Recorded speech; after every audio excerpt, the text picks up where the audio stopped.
Every religion celebrates its own festivals. But the question is, the festival you are celebrating, is it halal or haram? Peace be upon you. I am Desmond Tutu, and I am 60 years old. Friends all around the world, people celebrate different festivals based on their faiths. One of those festivals is Thanksgiving Day. Today we will discuss its origins. Thanksgiving Day began in 1621 in Plymouth, Massachusetts, when Christian immigrants from England, known as Pilgrims, held a feast to thank God for their first successful harvest in the New World after enduring hunger, cold, and disease. They invited the local Native American tribe, the Wampanoag, to join them in the celebration. Together, they prayed, shared food, and expressed gratitude for God's blessings.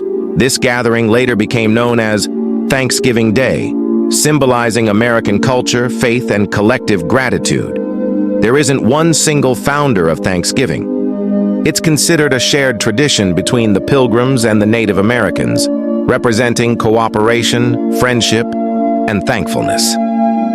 Later, during the American Civil War, President Abraham Lincoln declared Thanksgiving a national holiday in 1863, urging people to express gratitude to Almighty God for peace, prosperity, and blessings, hoping it would unite the nation. Since then, the fourth Thursday of November every year is celebrated as Thanksgiving Day in the United States, marking the end of autumn and the beginning of winter.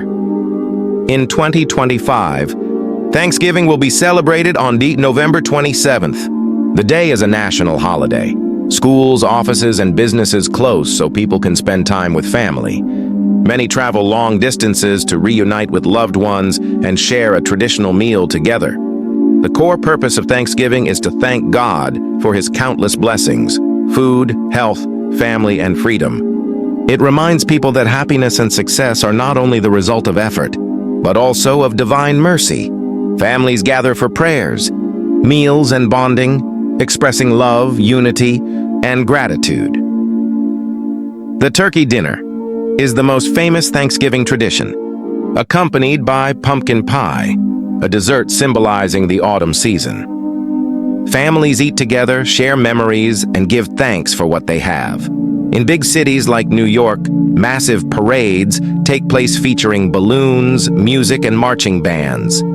Football games are televised, another long-standing Thanksgiving custom. Many people also feed the poor and homeless, spreading joy and charity. Over time, Thanksgiving spread beyond America. Countries like Canada, Brazil, Germany, and Liberia celebrate it in their own ways. In Canada, it's held on the second Monday of October, focusing on harvest gratitude. In Brazil, it's called Dia de Ação de Graças, with church services and family gatherings. In Germany, it's Erntedankfest, a harvest Thanksgiving. In Liberia, it's celebrated with deep religious spirit, reflecting its historical link to freed American slaves. Despite the cultural differences, the central message remains the same: to thank God and share joy with others. From an Islamic perspective, thankfulness, Shukr, is a fundamental act of worship that brings a person closer to the Creator. The Quran says, "And remember when your Lord proclaimed, 'If you are grateful, I will surely increase you in favor, but if you deny, indeed, my punishment is severe." Surah Ibrahim, Ayah 7.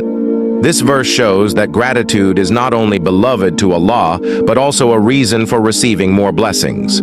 However, in Islam, assigning a specific day as a day of thanks and turning it into a religious ritual is not permitted, because acts of worship must be defined by Allah and His Messenger.